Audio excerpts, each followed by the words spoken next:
Paul Béranger, bonjour. Merci on accueilli à l'Express Cotou pour une interview. Donc déjà, nous lance la première question, les poursuites au congrès dimanche dernier. Donc est-ce que vous êtes satisfait de au congrès anniversaire, de la foule qui ont gagné? Totalement, totalement satisfait.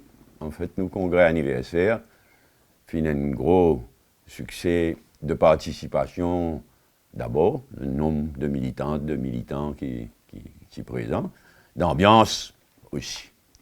Le contenu me laisse à d'autres de juger. Donc un gros succès, mais ce qui impressionne moi plus, c'est l'impact que ce succès-là finalement dans l'opinion publique en général. Le même jour d'ailleurs, hein, parce qu'avec une installation moderne qui nous est là, en direct, tout ça, me satisfait aussi donc qui ça succès de nous congrès, finit marie l'impact l'opinion publique en général. Et cette bataille de foule qui nous type atteint entre le MMM et le PMSD, est-ce qu'il a gagné sa bataille de foule là? Pas moi qui ne parle de bataille de foule. Après, nous avons fixé un congrès anniversaire qui nous a fait sérieux, il fait une histoire à la va-vite, une casse la gueule. Mais est-ce que vous pensez que justement le départ de Zuber Diomaye a aidé à ramasser la foule, à gagner soutien de ban militants? Pas du tout, parce que Zuber Diomaye, pour moi, il fait un non-event. Ridicule, seulement triste. Donc, Sunil, si tu peux... Oui, mais après le départ de Zuber Diomaye, il est question maintenant qu'il y ait d'autres députés même pour quitter le parti. Vous avez remarqué que quand une radio qui dit une bêtise comme ça, vous êtes fait anonymement. Vous n'avez pas cité personne. Par contre, pas un camarade qui a m'aidé, comme a dit la Mia, service au nom, à la lésère, il faut une bonne baise avec raison. M'aurait dit à eux, il dit, dans le cas où il dit, je te connais combien de l'expérience, maintenant. Mais je te connais combien de fois, même une passe pas à une crise. Combien de fois il quitte même, encore plus une rentrée. Première fois dans mon carrière, qu'il y a un député, s'il vous plaît, quitte même, un dimoun pénali. Un, dans sa circonscription-là, un dimoun pénali, pas une suivie. Mais ça, c'est vérifiable, ça, non?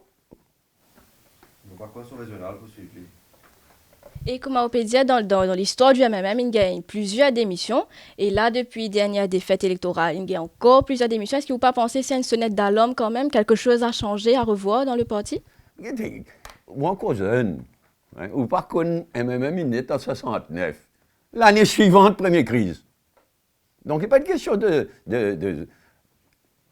mais ils avaient fait croire, je ne sais pas qui, ils m'auraient dit, ah oui, je bien joué, non-event, total. Ridicule, en fait, mais total, mais qui me trouve triste dans mon cas.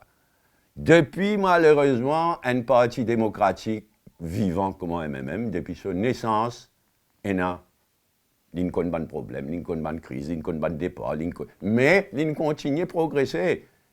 Et nous péals, moi, je connais, nous péals vers une grande victoire dans la prochaine élection générale. Mais l'élection générale, ce n'est pas tout. La vie d'un parti, ce n'est pas juste l'élection générale. Justement, après le départ de Zuber Diomaye, il a même retrouvé un petit peu en minorité dans l'opposition. Au poste de leader de l'opposition, paraît menacé. D'abord, je ne vais pas service à me menacer là, moi. Comme il y a une affaire. Je ne vais pas petit service à du tout. Est-ce qu'avec ce qui est arrivé ces derniers temps, d'abord avec Ganou et ce bon camarade, est-ce qu'il est capable d'un changement? Moi, d'abord, pas oublier ce que moi, il y a quelques temps de cela, hein, qui ne m'a pas amarré avec sa poste, là, moi.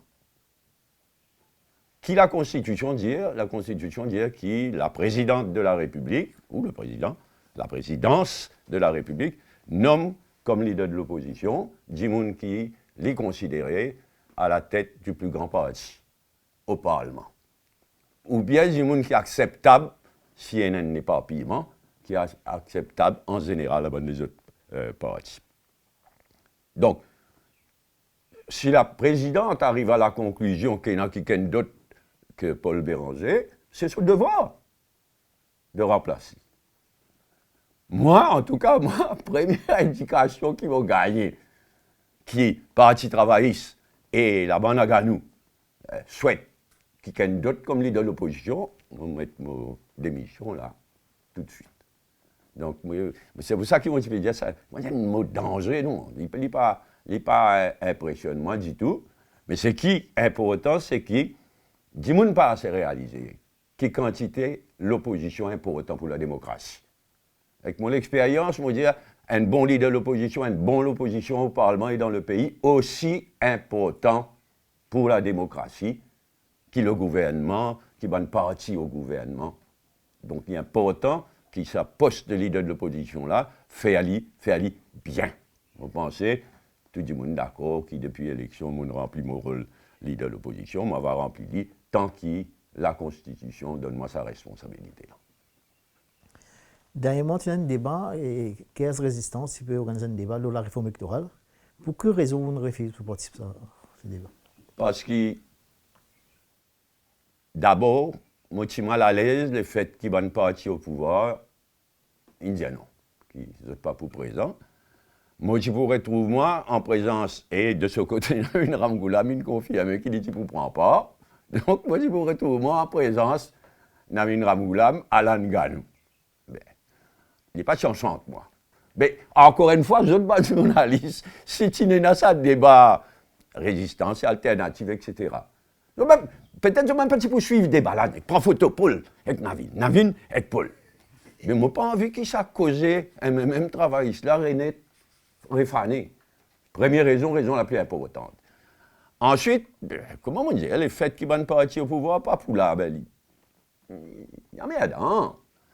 Mais ce qui est la dernière goutte qui me fait moi prendre mes décisions, c'est qu'il va un organisateur, il croit intelligent de comment une partie au pouvoir. C'est notre droit de décider. On condamne les autres pour ça, mais décider pas participer. Alors, un organisateur, il croit intelligent de faire connaître par écrit, s'il vous plaît, qu'ils peuvent mettre un nom de chacun de ces parties absents là, avec une chaise vide, une table, une chaise vide, le nom. Bon, pas content, ça a été quelque chose. Dis-moi pas là, il n'est pas là. Pas juste ça. Ajoute un item, premier sujet qui peut discuter, avant réforme électorale, tout pour discuter de l'absence. Alors, vous êtes chaque participant pour venir pour piler l'eau banane. Mais, en fait, moi, ne pas faire politique de cette façon-là. Donc, moi, ne faire connaître, moi, pas d'accord à ça, dit tout. Ben, finalement, tout ça là, ils mélangent ensemble et on ne fait connaître qu'ils ne vont pas prendre part. Mais justement, la réforme électorale, qui est Western, le MM, qui est Western? Mais qui nous stène depuis 30 ans, qui nous en faveur une bonne réforme électorale, nous en faveur, nous qui introduit à ce débat-là, depuis 30 ans, et nous qui faisons la guerre pour une bonne réforme électorale. Une bonne réforme électorale veut dire une bonne dose de proportionnel. Nous gardons nos bonnes circonscriptions comment il était. Nous introduire une dose de proportionnel pour rendre beaucoup plus démocratique. Et comment on fatigue de dire une bonne réforme électorale, de faire 3 pierres d'un coup de 3. Un grand progrès de la démocratie. Deuxièmement, quand nous faisons cette réforme électorale-là, en même temps, nous faisons une manière rassurer les gens qui tracassent, qui baissent nous pour aller rassurer les autres, mais en même temps, nous allons continuer, qui disent besoin de déclaration communauté. D'ailleurs, les Nations Unies condamnent ça pour les poser candidats. Et troisièmement, à travers une bonne réforme électorale, permettre à une madame, à une jeune fille, de jouer un beaucoup plus grand rôle au Parlement. Donc, d'un seul coup, nous faisons 3 quelque chose d'un seul coup. Bon, en 2000-2005, nous sommes capables de faire. Mais au fond, Anirudh Jagannath compte. Du bout des lèvres, il disait, il y a en faveur de la réforme électorale, mais au fond, il compte. Et donc, nous ratons l'occasion terrible en 2000-2005, pas par nous la faute. Pas la faute du MSM. Et aujourd'hui, pareil, nous toujours en faveur, plus que jamais, en faveur d'une bonne réforme électorale. Bon, une preuve qu'il y a Anirudh Jagannath, au fond, compte. Et il nomme un comité de réforme électorale, il met Xavier Dival comme président de ce comité-là. Nous ne finissons pas comprendre qui ça veut dire. Vous croire là-dedans, vous? Dans quoi? C'est-à-dire ce comité qui met dessus à pied. Mais naturellement, Bouglem, il est en faveur de God Best Loser. Comment est-ce qu'on est en faveur de God Best Loser à la tête d'un comité pour réforme électorale? Il me fait ni comprendre, pas besoin de faire un dessin, ça. Donc, pas pour une réforme électorale dans une procès à venir.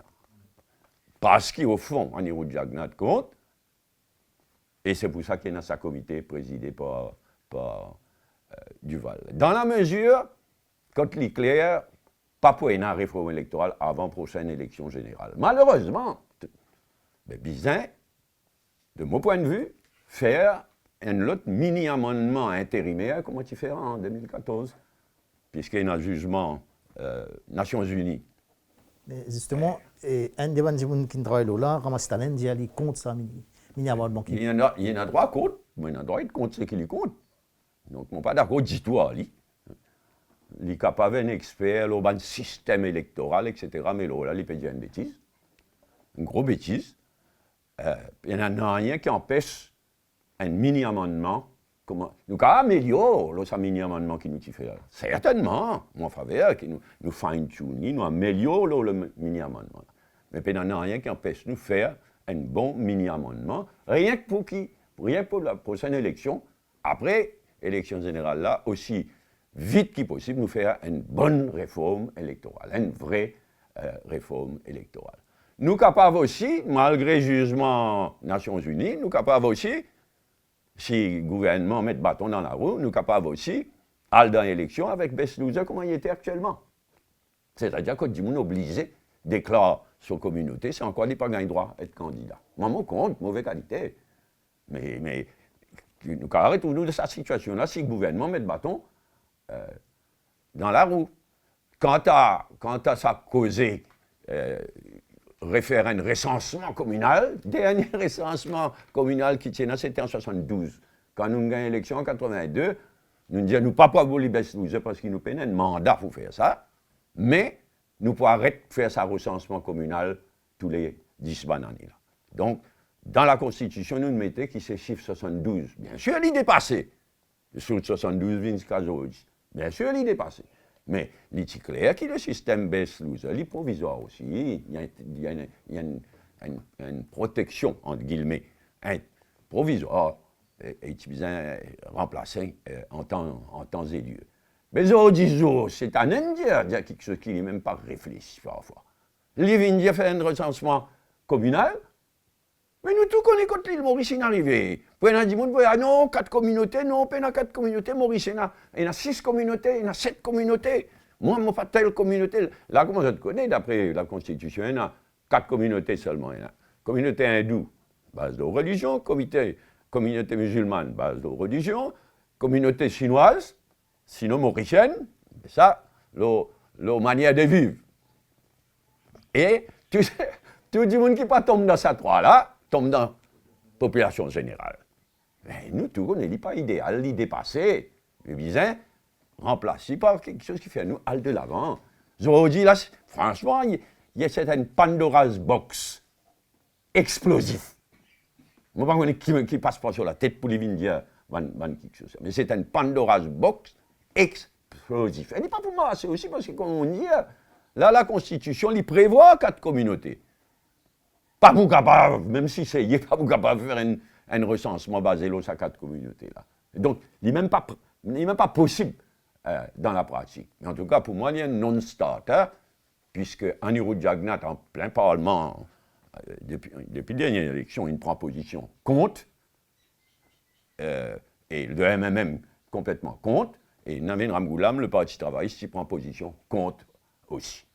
Et il y a un des gens qui est en faveur, un des gens complètement dépassé, mais il est extrêmement dangereux de jouer avec sa qualité d'idée. Chaque semaine dans le pays. Par contre, moi, je dire, hein, moi, avant tout un historien, vous guettez là, moi, avant tout un historien, et moi, je fatigué de dire, moi, pas croire qu'il nous capable de comprendre aucun problème sans placer dans ce contexte historique. Et Beslouza, nous avons réalisé, qui fait à Beslouza, il fait assez face à Maurice. Nous avons dit, c'est la première élection générale qui est là à Maurice, 1948. Avant, il y a une poignée de monde qui votait. En 1948, grâce à Parti travailliste, à Bissoun Doyal, à Pandit Bissoun Doyal, son frère, le grand frère de Soukdeo Bissoun Doyal, le nombre de votants passe de 7 000 à peu près à 70 000. Première vraie élection générale dans Maurice en 1948. Pas tout le monde qui tient un droit de vote, mais une vraie élection générale. Toute communauté représentée, sauf N. Personne pas élu. Il n'y a même pas que les candidats de sa communauté là aussi. Pas élu du tout. Mais un mari tolé, levé, manifestation, meeting, etc. C'est normal. Au stade Côte-l'île Maurice, c'était en 1948, nous encore une colonie. Et c'est à partir de là que ce problème-là, ça hantise de telle ou telle communauté qui, par encore, nous fout loser de haut. Ah, mais nous n'est plus dans sa garantie là. C'est pourquoi moi, je donne la garantie qui nous capable et nous besoin une réforme électorale qui rend nos démocraties beaucoup plus démocratiques, mais qui en même temps garantit une représentation de tout le monde, qui est rassurant, qui joue le rôle du best loser, mais sans garde le best loser et sans qu'il y ait besoin de déclarer de communauté pour le poste candidat.